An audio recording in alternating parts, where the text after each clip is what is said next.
about 3 weeks ago, we noticed some significant deterioration in the sidewalk on the Madison Street Bridge, more on the south end, a hole in the sidewalk, some concrete delaminating or spalling out.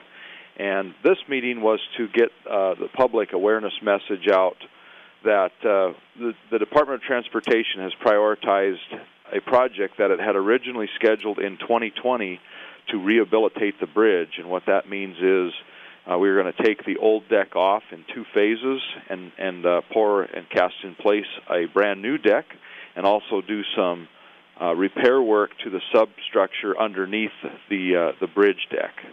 And that work is going to start in June of 2016. So that was the purpose for yesterday's get-together. All right. Now, how is this all going to be paid for, Ed? So our program is funded by the federal and state gas tax. Typically, about 85 to 90% of our project costs are out of what we call federal aid or federal gas tax, and the remainder, 10 to 15%, is funded out of the state gas tax or the special revenue account that we operate out of. Now, Ed, is the actual bridge itself still safe to drive on, or are you going to be closing that at any particular time, or is that just during construction? The bridge is safe to drive on. Our engineers came out and sounded or tested the concrete, examined the concrete in the driving lanes, perfectly safe. The delamination and the wear and tear that we're seeing is on the outside end on that south, what we call south span, over the old railroad tracks.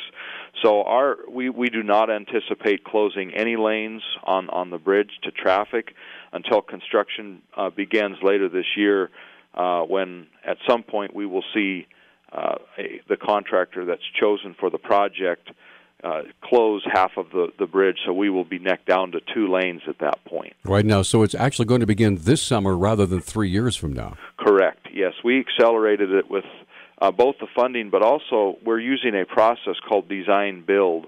And what that means is that we will go out for a request for proposals from potential contractor engineering firms. They form teams, and they come up with proposals, and it includes cost, but it also includes schedule, ideas for work, how they're going to do public involvement during construction, how they intend to phase their work, and that's all scored, and the price is taken into consideration in a best value package, and we will choose that later on this spring, early summer, and then we've already determined that what we call a notice to proceed date or a start date for this design build firm will be June 16th of this summer, and so they'll begin work on design, and then we hope shortly thereafter then they'll start to stage for construction later on this summer.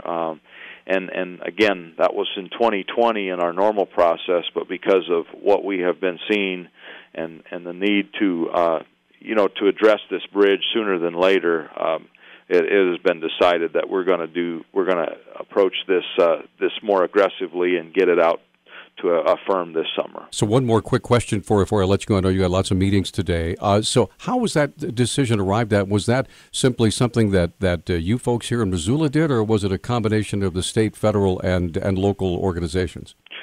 Really, it was here in Missoula, but also in conjunction with our Helena Engineering Division and our Bridge Bureau in Helena.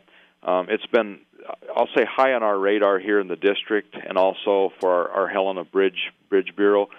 And what we decided is this is a priority over a couple of other projects that we had scheduled for Montana 200 near the Idaho border in Thompson Falls. Those are great projects, but it's hard to argue with the magnitude of this bridge and its importance. And so we made a decision collectively to go ahead, and we're going to put those 2 Montana 200 projects back a little bit. They'll still be built, but at a later date.